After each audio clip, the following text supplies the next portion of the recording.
Good morning. I'm Dale Petronk. One of the things that I've been curious about because I don't do a lot of competitive shooting in the sense that I travel and buy large lots of ammo is that I needed to understand a bit more about how much variation there was between lots of ammunition that I might regularly use. One of the ones that I regularly use is TAC 22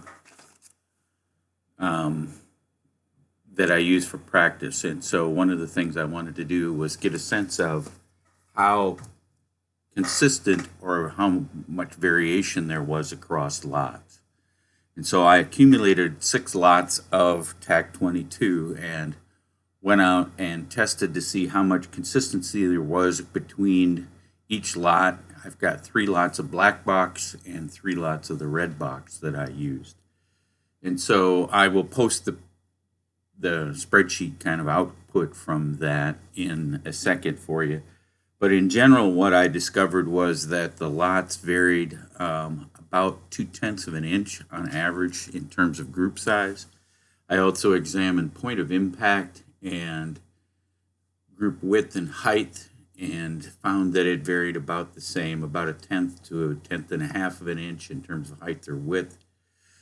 So in general, what the ammo does is fairly consistent within 2/10 of an inch. So 70% of the time when I buy a lot of ammo, it's going to be within 2/10 of an inch of where the current one is shooting.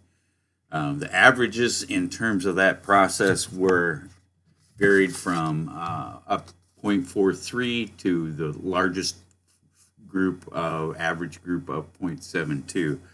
What I did was, and I'll post these as well. What I did was shoot. Initially, I was going to shoot 5 groups of 5, and then you'll see that on this one, I ended up shooting the wrong target on the first lot. I have no idea why. So it became 4 groups of 5 across all 6 lots. And so here's the first 3 lots. And then these would be the second 3 lots. And the shooting for these will come off afterwards. In general, things were pretty consistent. There were 2 anomalies. One I've already mentioned, which is I shot the wrong lot. But the second one was I had one of the rounds in this lot was tremendously hot compared to anything else I'd shot that day, and it came way high. It had trouble being ejected from the chamber, but otherwise everything else kind of went normal, other than I couldn't seem to remember to shoot the right target on the first lot, group number 4. So what we see is that variation then across the lots of about 2/10 of an inch. They averaged overall, including all groups except for that wild shot group. They averaged about 0.60, with the red box averaging 0.53 and the black box averaging 0.63. Now that's within that 2/10 of a standard, 2/10 of an inch standard deviation. So statistically, they're not significantly different, but just be aware that that's kind of where that's at.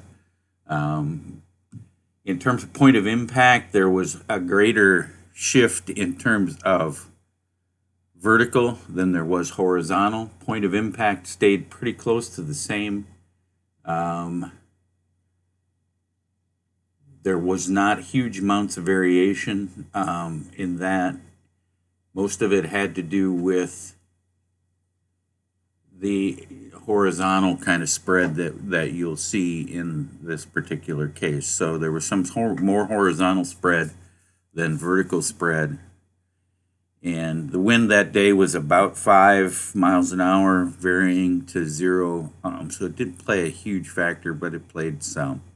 In any case, kind of what you will see is that there is about 2/10 of a standard deviation between lots. So if you buy a lot, I buy them by the brick. So I buy a brick, and when I'm nearing the end of that, I'll order more. And so when I buy the next brick, I can expect that it's going to be reasonably consistent. It's going to be right around with the red box, probably half an inch, 0.53, with plus or minus 0.2 of an inch on average, with as many of the red boxes being smaller than larger than that half an inch.